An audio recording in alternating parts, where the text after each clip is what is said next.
스톨 테스트는 자동 변속기 차량의 엔진 출력과 변속기 이상 유무를 동시에 점검할 수 있는 아주 간단한 방법인데요.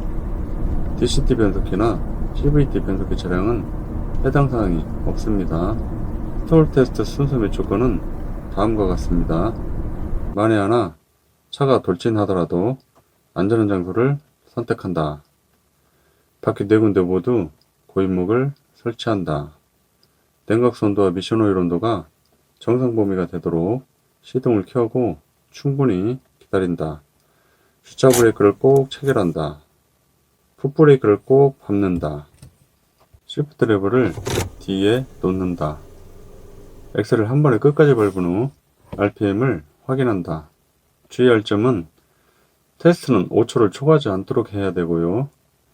테스트가 끝날 때까지는 브레이크를 꼭 밟고 있어야 됩니다. 가솔린 차는 RPM 2200일 때 엔진과 미션이 정상이라고 보면 되는데요. RPM 2200 미만일 경우에는 엔진의 출력이 부족한 것으로 판단하면 되고요. RPM 2200을 초과할 경우에는 변속기에서 슬립이 발생하는 것으로 판단하면 됩니다. RPM 2200을 위아래로 조금 벗어났다고 해서 바로 정비가 필요한 것은 아니고요. RPM 2000 이하일 경우와 RPM 2400 이상일 경우에 각각 엔진과 미션의 정비가 필요하다고 보면 됩니다. 쉽게 정리해드리자면 RPM 2000 이하이거나 2400 이상이라면 수리비가 많이 나올 수도 있으니 그 차는 구매를 하지 않는 것이 좋겠습니다. 스톨 테스트는 올바른 방법으로 시행하더라도 어느 정도 미션에 부담을 주기 때문에 중고차를 구매할 때 들 수 있으면 다른 부위를 먼저 점검해보고 구매할 마음이 있을 때 차주 또는 판매자의 허락을 받고 마지막 점검 차원에서 테스트해보는 것이 좋습니다. 다른 부위 점검하기 전 처음부터 스톨 테스트하고 이후 다른 부위를 점검해보고 마음에 안든다고 구매 안하면 차주 입장에선 무척 기분이 없을 테니까요.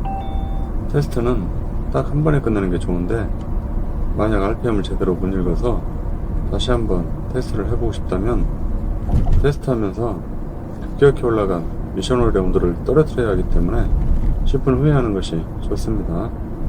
이후부터는 정비에 관심이 있거나 디테일한 정보를 원하시는 분들을 위해서 조금 더 진행하도록 하겠습니다. RPM 2000 이하일 때의 점검사항과 해결책은 다음과 같습니다.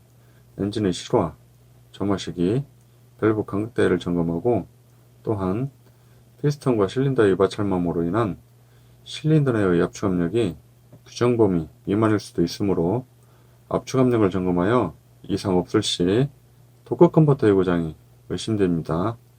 일반 운전자가 쉽게 해볼 수 있는 정비는 점화 플러그, 점화 코일, 인젝터 타일을 새 것으로 교체해보는 건데요. 이렇게 했을 경우 정상으로 돌아오는 경우가 다반사입니다. RPM 2400을 초과할 경우의 점검사항과 해결책은 다음과 같습니다. 전진 선기어를 구동시켜주는 리어 클러치와 유선기어 어셈블리의 원웨이 클러치를 점검하여 슬립이 일어나는 곳의 오일 압력을 점검해서 오일 압력이 부족할 경우는 밸브 바디의 고장이 의심됩니다. 리어 클러치에서 슬립이 발생하고 오일 압력이 정상이라면 리어 클러치의 고장으로 판단하면 되고요. 원웨이 클러치에서 슬립이 발생하고 오일 압력이 정상이라면 원웨이 클러치의 고장으로 판단하면 됩니다.